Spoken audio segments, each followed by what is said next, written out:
إنه لا نحيا بشعار الله الوطن الملك.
Monsieur le Président, Sa Majesté le Roi du Maroc,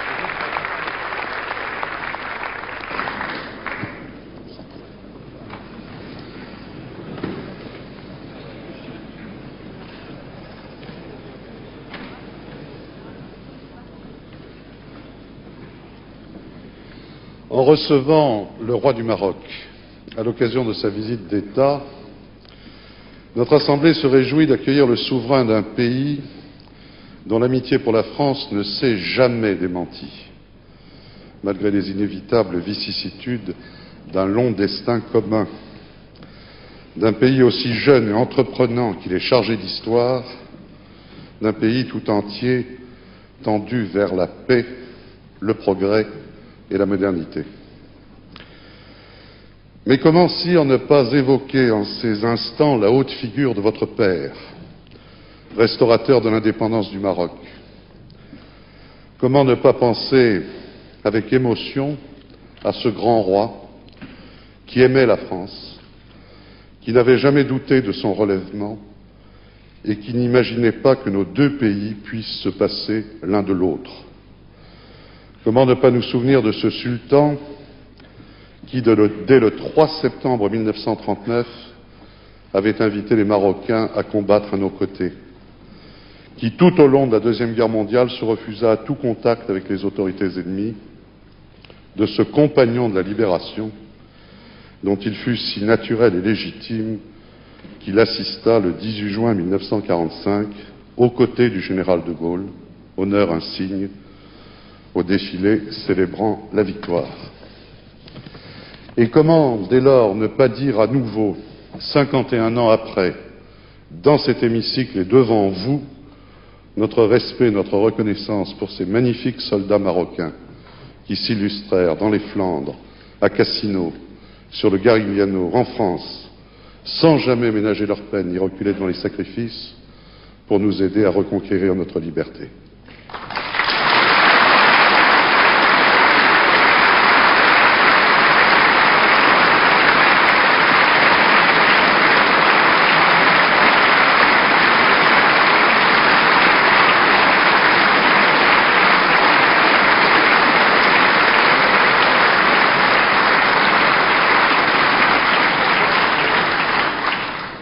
Vous êtes, il est vrai, sire, à la tête d'un grand peuple fier et courageux, d'un peuple ouvert aussi, chaleureux, héritier d'une grande culture à la fois arabe, africain et pleinement méditerranéen.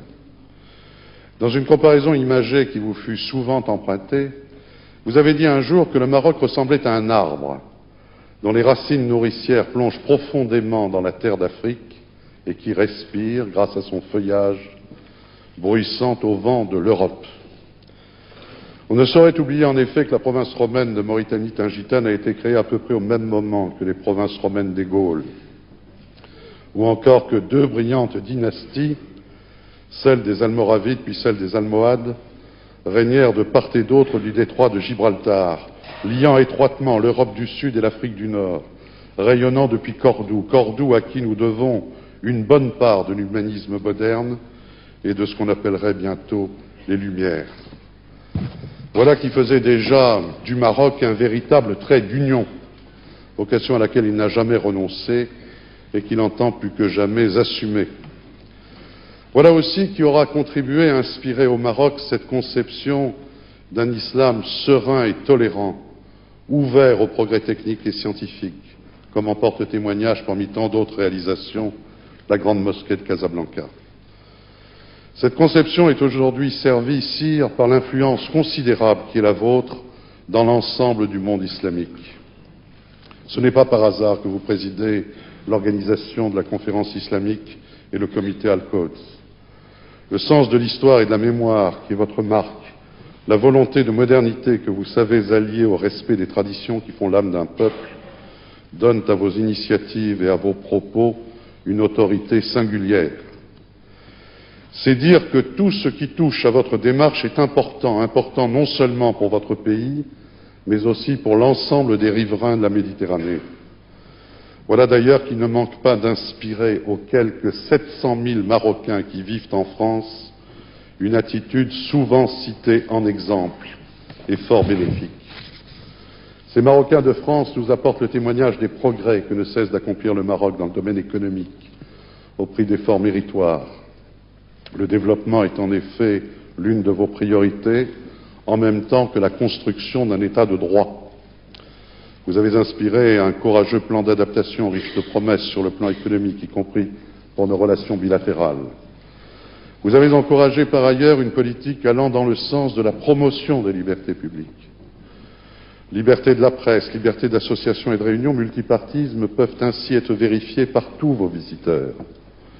La Constitution adoptée par référendum en septembre 1992 renforce les pouvoirs de votre Parlement avec lequel nous nous félicitons d'être unis par les liens les plus étroits, tandis qu'un Conseil constitutionnel règle désormais les rapports entre pouvoirs publics. La création d'une deuxième chambre, à la faveur de la nouvelle consultation que vous avez annoncée lors de la récente fête du trône, devrait mettre un terme définitif aux discussions relatives au mode de recrutement de la Chambre des députés.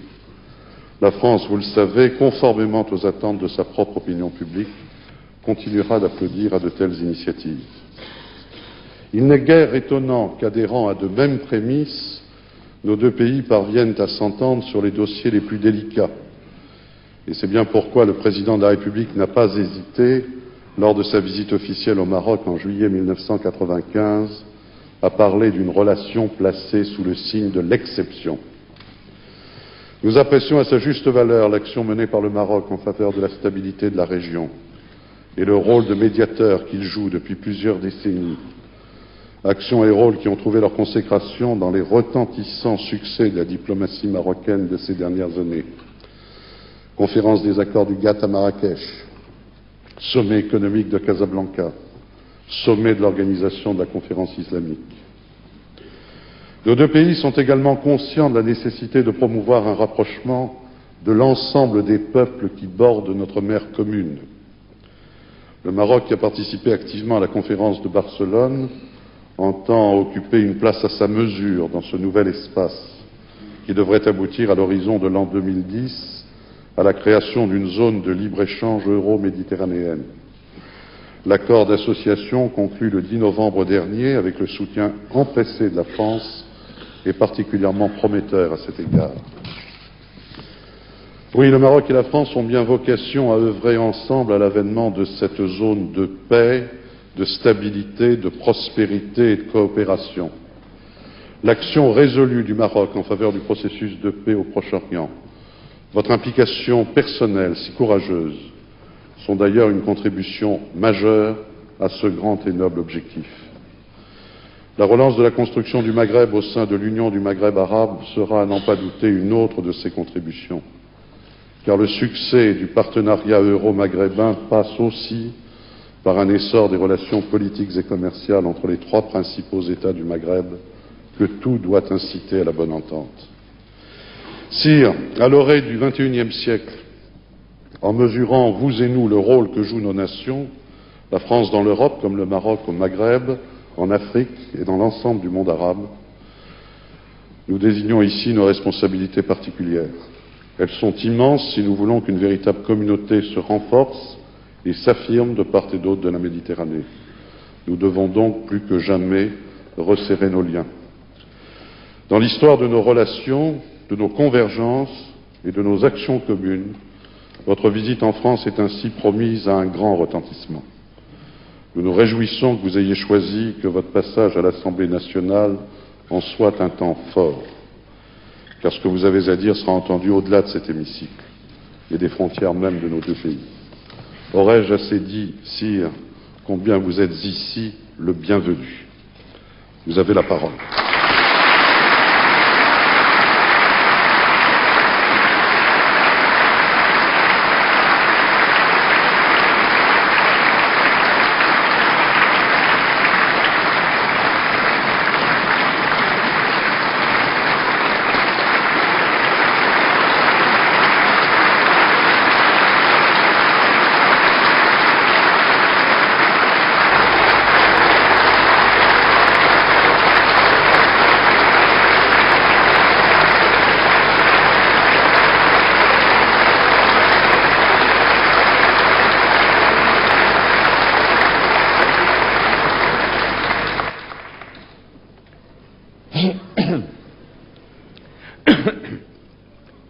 الحمد لله والصلاة والسلام على مولانا رسول الله وآله وصحبه. Monsieur le Président, Mesdames et Messieurs les députés, l'invitation que j'ai reçue du Président de l'Assemblée nationale appelle de ma part un remerciement chaleureux. Je l'ai comprise comme un signe de profonde amitié entre nos deux peuples. Je voudrais saisir cette occasion pour souligner les multiples qualités du président, M. Philippe Séguin, homme politique de talent et de conviction. Personnalité éprise de justice et d'équité. Le président Séguin est également un humaniste avéré à la sensibilité méditerranéenne, affirmée et active. Nous y sommes très attentifs, Monsieur le Président. Vous savez nous parler et nous toucher. Vous savez aussi nous écouter et nous comprendre.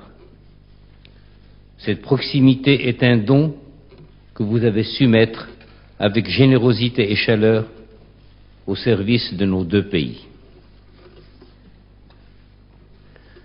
De part et d'autre de la Méditerranée, la France et le Maroc aspirent avec passion et œuvrent avec acharnement à ce que notre monde, si amèrement désolé par le fracas des armes et par la crise économique, trouve la paix, la justice et le progrès.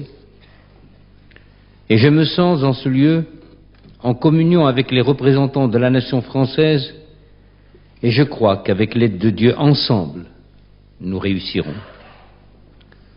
Mon propos pourrait s'arrêter là, tant la communauté d'esprit qu'il implique et la confiance réciproque qui le justifie sont évidentes.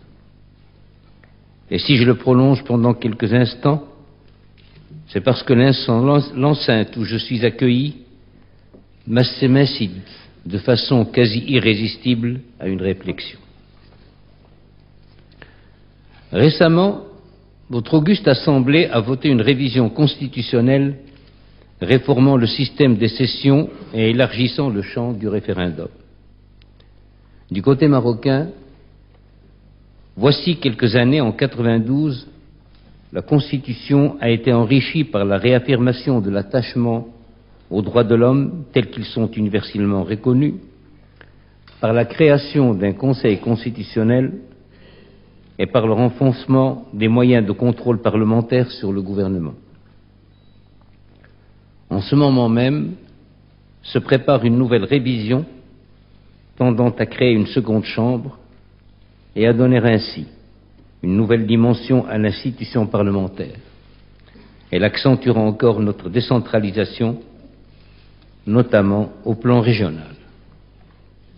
Ainsi, de part et d'autre, les constitutions et leur fonctionnement évoluent, non certes par plaisir du changement, mais parce que le temps passe, que la société change et que vivre, c'est s'adapter. Ne nous y trompons pas cependant. Il ne s'agit pas de nous copier les uns les autres. En matière de constitution, il n'existe pas de procédé industriel permettant de livrer des usines institutionnelles clés en main. La simple imitation serait stérile. Si l'on veut s'abandonner à la métaphore, mieux vaut voir chaque constitution comme un vêtement. Un vêtement se dessine et se coud en fonction des formes et des mesures de celui qui devra les porter. Bien plus, celui que l'on habille ne gardera pas immuablement la même silhouette. Les âges de la vie, l'état de santé, la condition physique appellent des corrections qui vont de la simple retouche à un changement d'habit. Peut-être un ironiste suggérerait-il qu'un vêtement est aussi une affaire de mode et qu'il ne faudrait pas faire subir aux institutions des mutations de pure fantaisie.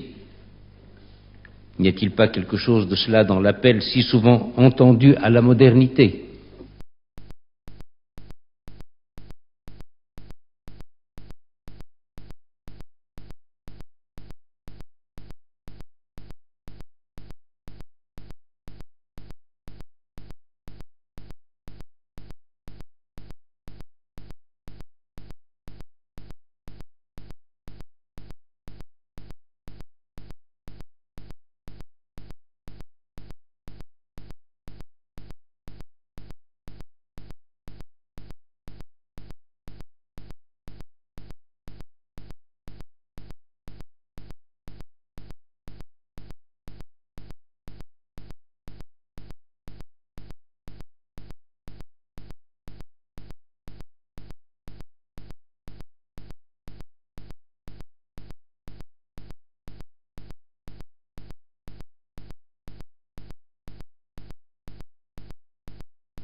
بشعار الله الوطن الملك